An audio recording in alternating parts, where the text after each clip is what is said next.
চিকিৎসা নিতে আগামীকাল লন্ডন যাচ্ছেন খালেদা জিয়া। দেশবাসীর কাছে দোয়া কামনা, গণতন্ত্র প্রতিষ্ঠায় সবাইকে ঐক্যবদ্ধ থাকার আহ্বান। শীত জেকে বসায় বেকার শ্রমজীবী মানুষ, ডায়রিয়ায় আক্রান্ত হচ্ছে শিশুরা। জয়পুরহাটে পানির দামে বিক্রি হচ্ছে মূলা, ফুলকপি। একটি সেতুর অভাবে ব্যাহত হচ্ছে সরাইলের শিক্ষা, চিকিৎসা, কৃষিসহ আর্থসামাজিক উন্নয়ন। সীমাহীন দুর্ভোগে লক্ষাধিক মানুষ। এবং চলে গেলেন কিংবদন্তি ও বর্ষিয়ান অভিনেতা প্রবীর মিত্র। বাদ-জোহর এফডিসিতে প্রথম জানাজা, দাফন করা হবে আজিমপুর কবরস্থানে।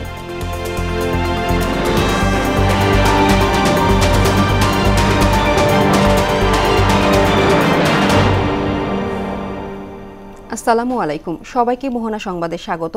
শুনছিলেন সংবাদ শিরোনাম, আর সঙ্গে আছে আমি রেখা হক। এবার বিস্তারিত।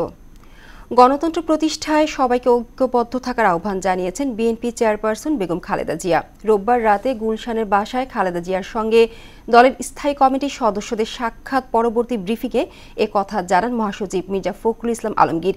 তিনি বলেন, আগামী 7 জানুয়ারি চিকিৎসার জন্য লন্ডনের উদ্দেশ্যে রওনা হবেন বিএনপি চেয়ারপারসন। দেশবাসীর কাছে দোয়া চেয়েছেন খালেদা জিয়া। আগামী 7 তারিখে তিনি সম্ভবত রাতে তিনি লন্ডনের উদ্দেশ্যে যাত্রা করবেন। তার সঙ্গে আলাপ করেছি এবং কথা বলেছি এবং পরম করুণাময় আল্লাহ তাআলার কাছে এই দোয়া চেয়েছি আমরা, যে আল্লাহ তাআলা তাকে যেন সম্পূর্ণ সুস্থ করে আবার আমাদের মাঝে, দেশের মানুষের মাঝে ফিরে নিয়ে আসেন। সারা দেশে জেঁকে বসেছে তীব্র শীত, ঘন কুয়াশা ও কনকনে ঠান্ডায় দুর্ভোগে সাধারণ মানুষ। সবচেয়ে বেশি বিপাকে শ্রমজীবীরা, কারণ বেকার দিন কাটছে তাদের। এদিকে বিভিন্ন জেলায় শীতের সঙ্গে পাল্লা দিয়ে বাড়ছে রোগব্যাধি, বেশি আক্রান্ত হচ্ছে শিশু ও বৃদ্ধরা। বিস্তারিত জানাচ্ছেন তাহসিন তারিন। শীতের প্রকোপ বেড়েছে উত্তরের জেলাগুলোতে, বিপাকে পড়েছে খেটে খাওয়া নিম্ন আয়ের মানুষ।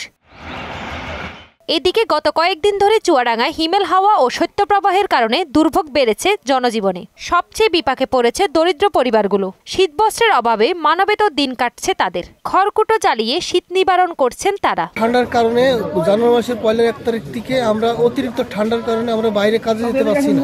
আমরা খুব কষ্টের মধ্যে রয়েছি, তার কম্বলের জন্য আমরা খুব ঘিরে বেড়াই, একটা কম্বল এখনো পেলাম না। ঠান্ডায় আমরা গাড়ি ঘোড়া চালাই, ঠিক মতন ভাড়া ভর্তি হয় না, একটা কম্বল টম্বল দিত না। আর এলো এই ভিক্ষা করতে পারতেছি না ঠান্ডার মধ্যে। সেরকম কোনো শীত বস্ত্র আমাদের নেই, কিন্তু আমরা শীতে আসলে বাইরে বেরোতে পারছি না, আমাদের খুব কষ্ট। হাড় কাঁপানো শীত পঞ্চগড়ে। হিমেল হাওয়া ও শৈত্যপ্রবাহের কারণে সবচেয়ে বিপাকে পড়েছে ছিন্নমূল আর দরিদ্র পরিবারগুলো। মানুষ এখনো অনেক অসহায়ের ভিতর দিন যাপন করতেছে। অন্যদিকে লালমনিরহাটে শীতের সঙ্গে পাল্লা দিয়ে বাড়ছে নানা রোগ ব্যাধি, বেশি আক্রান্ত হচ্ছে শিশু ও বৃদ্ধরা। এই সময়টাতে বাড়তি যত্নের পরামর্শ দিয়েছেন চিকিৎসকরা। তাহসিন তারিন, মোহনা সংবাদ। শীতের কারণে 1 সপ্তাহ ধরে ঘণ্টায় গড়ে প্রায় 40 জন শিশু ডায়রিয়া আক্রান্ত হয়ে ভর্তি হচ্ছে রাজধানী মহাখালী কলেরা হাসপাতালে। চিকিৎসকরা বলছেন, রোটা ভাইরাসের কারণে বাড়ছে শিশুর ডায়রিয়ার জাতীয় রোগ। এ রোগে আক্রান্ত হলে বিলম্ব না করে হাসপাতালে আনার তাগিদ দিয়েছেন তারা। পাশাপাশি সুস্থ থাকতে বাইরের খোলা খাবার এড়িয়ে চলা ও বিশুদ্ধ পানি পানের পরামর্শ দিয়েছেন বিশেষজ্ঞরা। শামীমুজ্জামান চৌধুরী রিপোর্ট। বছরের শুরুতে জেঁকে বসেছে তীব্র শীত, ঘন কুয়াশার সঙ্গে বইছে উত্তরের হাড় কাঁপানো বাতাস। এর সঙ্গে পাল্লা দিয়ে বাড়ছে ডায়রিয়া ও ঠান্ডাজনিত রোগের প্রকোপ। বিশেষ করে শ্বাসতন্ত্রের সংক্রমণ ও রোটাভাইরাস জনিত ডায়রিয়ায় আক্রান্ত হচ্ছে মানুষ। এই তালিকার শীর্ষে আছে শিশু ও বয়োবৃদ্ধরা। প্রতিনিয়ত জ্বর, সর্দি ও ডায়রিয়া সহ পেটের পীড়ায় আক্রান্তদের ভিড় বাড়ছে হাসপাতালে। শুধু মহাখালীর আইসিডিডিআরবি হাসপাতালেই দিনে 8 শতাধিক রোগী চিকিৎসা নিচ্ছে। এখন সবকিছু কন্ট্রোলে আছে, পাতলা পায়খানাটা এখনো আছে রানিং এ। আজকে ভর্তি করাইছি, বাচ্চা পাতলা পায়খানা করে, বমি করে আর জ্বর, ডায়রিয়া, বমি আর জ্বর। গতকাল থেকে হচ্ছে ডায়রিয়া শুরু হয়েছে, অর্থাৎ বিকেলে অনেকবার হয়েছিল, তারপরে এখানে নিয়ে আসছে। দেশের বিভিন্ন স্থান থেকেই রোগী আসছে হাসপাতালটিতে। পরিসংখ্যান বলছে ডায়রিয়ায় আক্রান্ত হয়ে ভর্তিদের প্রায় 70% শিশু, বাকি 30% প্রাপ্তবয়স্ক। এবছর আমরা যেটা দেখতে পাচ্ছি যে গত বছরের তুলনায়ও পেশেন্টের সংখ্যা একটু বেশি।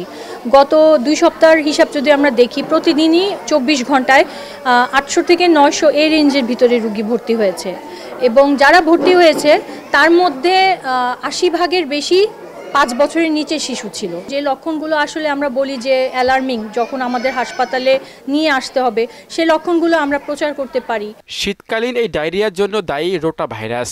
শীতের সাথে ভাইরাল ইনফেকশনের একটা সম্পর্ক আছে, এটা আপনারা জানেন। শুধুমাত্র ঢাকার ভিতরে না, ঢাকার বাইরে থেকে দূর দূরান্ত এলাকা থেকেও ডায়রিয়া আক্রান্ত শিশুদের আমরা পাচ্ছি। বিশুদ্ধ পানি পান, খাবার আগে ভালো করে সাবান দিয়ে হাত ধোয়ার পাশাপাশি এ সময়ে শিশুদের অতিরিক্ত যত্ন নেওয়ার পরামর্শ দিয়েছেন চিকিৎসকেরা। যে ভাইরাল ইনফেকশনগুলো দিয়ে আপনার ডায়রিয়া হচ্ছে, এগুলোর জন্য হ্যান্ড হাইজিন মেনটেন করাটা খুব জরুরি।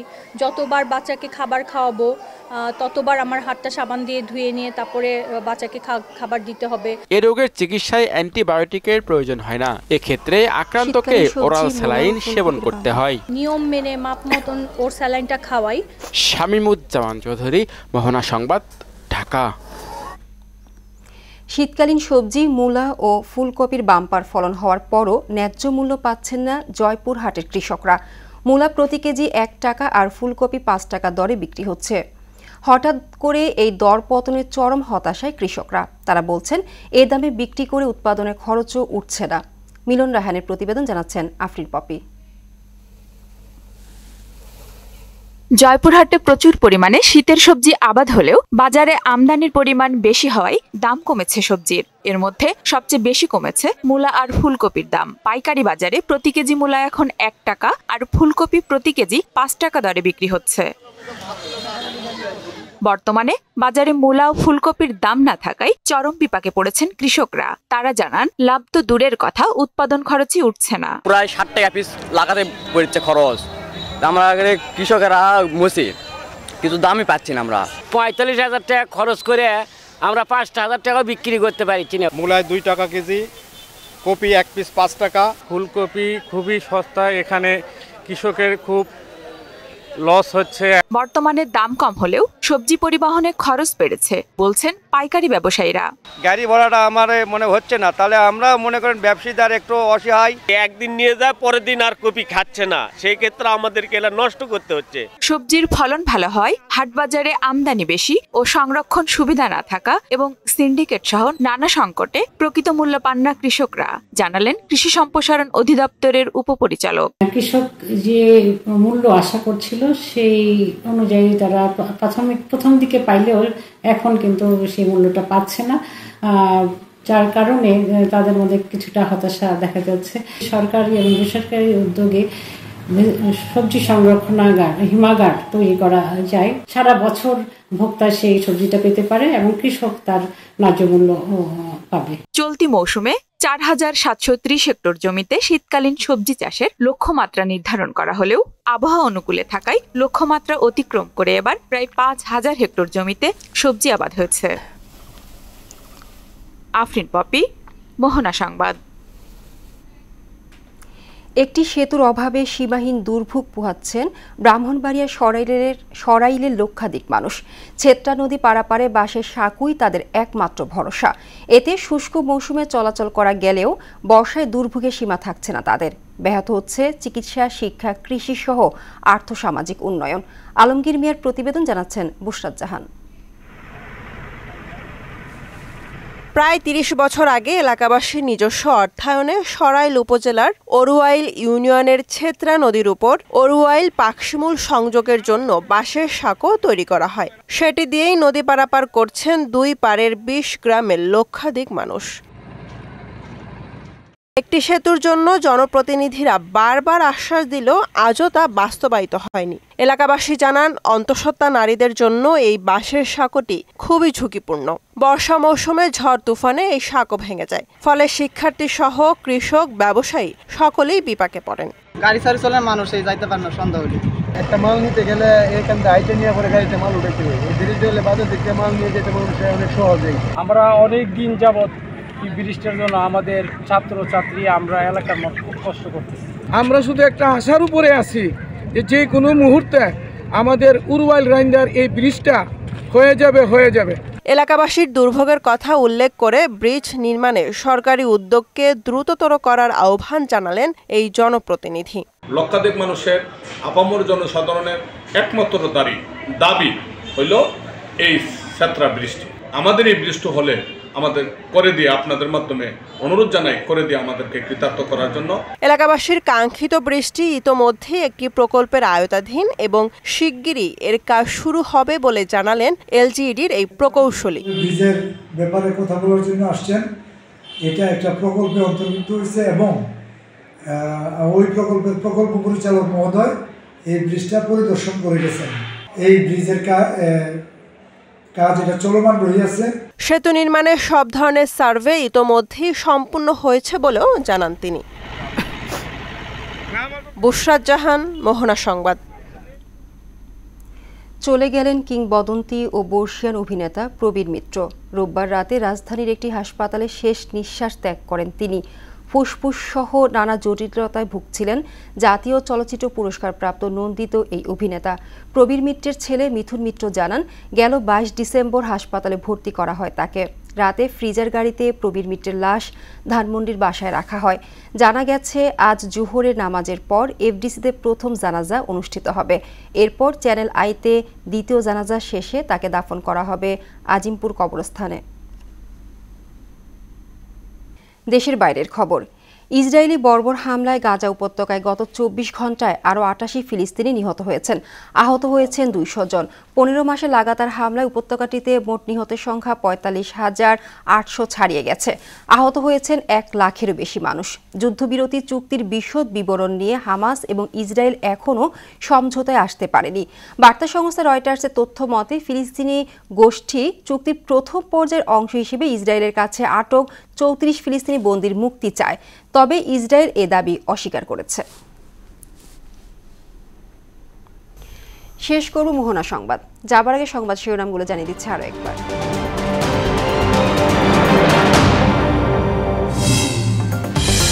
চিকিৎসা নিতে আগামীকাল লন্ডন যাচ্ছেন খালেদা জিয়া। দেশবাসীর কাছে দোয়া কামনা, গণতন্ত্র প্রতিষ্ঠায় সবাইকে ঐক্যবদ্ধ থাকার আহ্বান। শীত জেকে বসায় বেকার শ্রমজীবী মানুষ, ডায়রিয়া আক্রান্ত হচ্ছে শিশুরা। জয়পুরহাটে পানির দামে বিক্রি হচ্ছে মূলা, ফুলকপি। একটি সেতুর অভাবে ব্যাহত হচ্ছে সরাইলের শিক্ষা, চিকিৎসা, কৃষি সহ আর্থসামাজিক উন্নয়ন। সীমাহীন দুর্ভোগে লক্ষাধিক মানুষ। এবং চলে গেলেন কিংবদন্তি ও বর্ষিয়ান অভিনেতা প্রবীর মিত্র। বাদ জোহর এফডিসিতে প্রথম জানাজা দাফন করা হবে আজিমপুর কবরস্থানে।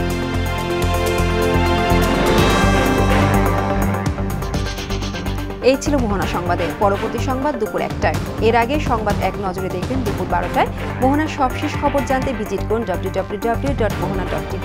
সংবাদ দেখতে পারেন ফেসবুক ও ইউটিউবেও। এতক্ষণ সঙ্গে থাকার জন্য ধন্যবাদ সবাইকে।